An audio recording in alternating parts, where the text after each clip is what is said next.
Constitutional interpretation and judicial review.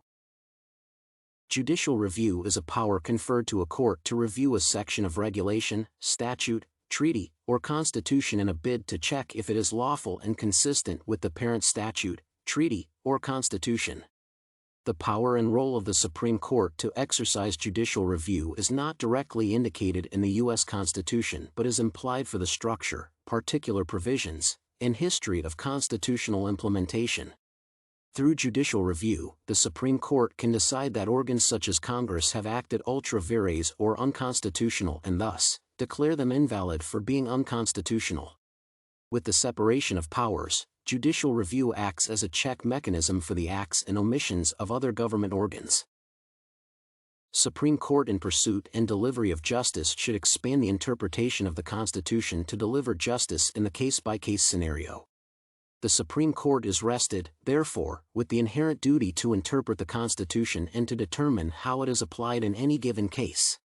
Issues, such as terrorism, which are averse to human rights, are handled through the interpretation of the supreme law to guard human life. Legislative enactments, that touch on matters such as legalizing abortion, are contrary to the constitutional provision of the right to life and thus, the judicial power of review could be utilized to declare such legislative unit's decision as unconstitutional. Regulation of services such as the Internet should abide by the provisions of the law, which works against the Constitution, and works against the will of the people, thus, void. The courts should continue exercising the power of review and interpretation of the Constitution for better delivery of justice while offering protection from excessive exercise of legislative power. The court is under a judicial system and is supposed to work on its own.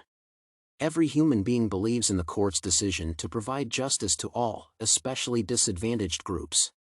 External influence from other government departments may influence the judicial process. Nevertheless, the judiciary should be willing to listen to the advice and views of the state so that a well-coordinated approach is adopted in administering justice.